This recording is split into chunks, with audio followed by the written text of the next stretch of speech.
Para hoy lunes hemos preparado un plato con dos grandes artistas de disciplinas bastante diferentes. Por una parte un artista plástico y por la otra un artista que tiene que ver con el mundo de la música. Vamos a empezar con este primero, con el artista plástico y con nuestro especialista en arte, que el mejor que nadie nos puede dar alguna pincelada de su personalidad y sobre todo también de su obra. José Aguilar, bienvenido, buenas tardes. ¿Qué tal, José? Muy bien, bueno, encantado. hoy nos has preparado un personaje que seguro que muchos de nuestros espectadores conocen, algunos de referencia, otros porque posiblemente pueden tener cerca de su casa una escultura firmada, ¿no? Sin duda, sí, porque estamos hablando de Nacio Bayarri y la ciudad de Valencia tiene muchas obras de Nacio Bayarri distribuidas por sus calles y sus plazas.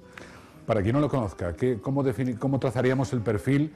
Cuidado, de este artista que tiene ya 81 años, ¿no? Un perfil amplio, porque yo creo que marca, sobre todo, no solo a nivel del panorama artístico valenciano, sino a nivel nacional e internacional, pero sobre todo en España, marca con otros autores el paso de la tradición en la escultura a las nuevas vanguardias y a las nuevas formas. Es un escultor formado, muy formado, su padre era escultor, era crítico de arte y él de pequeño tenía como ídolos a Ortega y Gasset, a Miguel Hernández, a Lorca, lo cual ya perfila una formación y unas inquietudes, y es un autor, un escultor que cuando empieza a trabajar ya empieza a subvertir las formas. La escultura en general es muy conservadora y es muy inmovilista, o lo había sido hasta entonces, ¿no?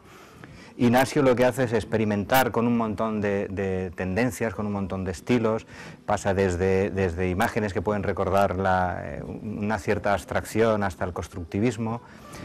Va a Italia, tiene una pensión que amplía desde Madrid a Italia, y en Italia pues se forma de una manera muy profunda, porque está incluso en Carrara, en la Academia de Arte, está en Carrara trabajando en las propias canteras con el mármol, el mismo mármol con el que trabajaba Miguel Ángel es con el que él llega a trabajar también, lo cual le da una formación muy sobria y muy amplia. El contacto con los italianos y los autores le acerca también a las vanguardias, el constructivismo, todos los conceptos espaciales vienen un poco de esa época. Oye, eso del movimiento cosmoísta, del que se dice que es creador. Sí. Es muy curioso, toda su obra empieza a tener, él dice que es tan importante el espacio vacío como el espacio que ocupan las formas y los volúmenes en una escultura. Entonces, el espacio vacío él lo utiliza como un elemento compositivo. El espacio vacío es el cosmos, es decir, es esa dimensión inabarcable que de alguna forma le permite transgredir ese propio aspecto figurativo de la obra para ir a una explicación mucho más amplia.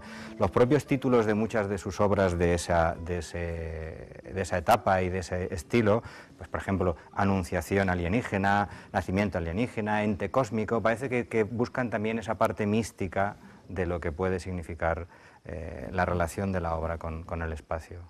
Bueno, Nacio Bayarri tiene muchas esculturas, repetimos, no solo públicas, sino en colecciones, museos, etcétera. Recuerdo, por ejemplo, el Museo de Arte Moderno de Villafamés, sí, exacto, donde podemos ver alguna de sus piezas.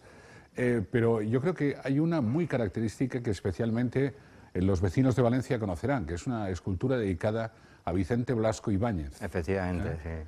Por cierto, en la zona donde está no luce todo lo que tendría que lucir, porque las casas de atrás están para tirar o restaurar. No sé cuál será el futuro de ellas, ¿verdad?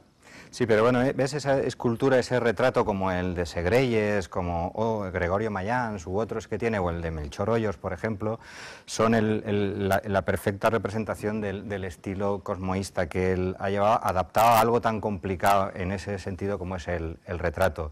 Y ahí se puede apreciar, por ejemplo, en el de Segreyes, como en el de Blasco, se puede apreciar muy claramente eso que decía, ese equilibrio entre las formas vacías y las formas que ocupan los materiales con los que trabaja, el hierro o la madera o lo que fuere.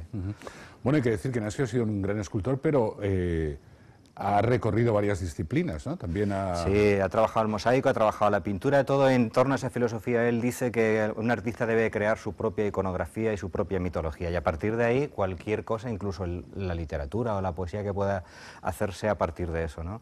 Es algo que además le ha llevado, por ejemplo, en Estados Unidos, donde estuvo durante un par de años, llegó a exponer y a compartir obra con Picasso, con Leyer. Es decir, estamos hablando de un valenciano que es un peso pesado dentro del mundo del arte y de la escultura, y allí se le requiere para que esa iconografía suya la adapte, por ejemplo, a través de la colaboración con arquitectos a diversos templos o monumentos o decoraciones de grandes iglesias. Estamos viendo ahora una de las esculturas también que es como mínimo curiosa. La verdad es que Ignacio Bayarri tiene una de esas cosas, y es que es muy identificativo, ¿no? Es muy identificativo, a pesar de que, como se ha podido ver en el vídeo, desde la primera etapa en los años 50 hasta el final hay una evolución en la que él se va buscando, pero desde siempre ves, este es un retrato, por ejemplo, el retrato del rey, que define claramente eso que estaba explicando, ese espacio vacío en el que él penetra la forma del retrato para crear una dimensión desconocida. Sí, sí, sí. Son muy interesantes esta faceta de Ignacio Bayarri dedicada a los retratos. Bueno, actualmente, ¿sabemos si sigue trabajando, Ignacio? Bueno, no sé, yo supongo que un personaje de estas características es imposible que deje de hacerlo, cuanto menos hace poco, en el 2009 se hizo una exposición en el Centro del Carmen con obra pictórica suya, que supongo que es mucho más asequible también dada la edad para él, ¿no? Este es el retrato de Segreyes que comentábamos, con esas formas vaciadas que parece que tienen como un toque espacial, un toque cósmico. Bueno, pues José Aguilar, muchas gracias. Nos hemos acercado, Vicente, un placer. Como hoy siempre, a la figura de uno de los grandes artistas, un hombre multidisciplinar y desde luego con un sello de lo más personal como es Ignacio Bayarri. Gracias, José. No te pierdas el siguiente, porque como sé que tú también eres un enamorado de la música, que tendrás posibilidad de demostrarlo de aquí dentro de poco en el programa, no te pierdas los siguientes minutos, que estoy seguro te interesarán especialmente. sin duda. Gracias, José. Gracias, Vicente. Hasta ahora.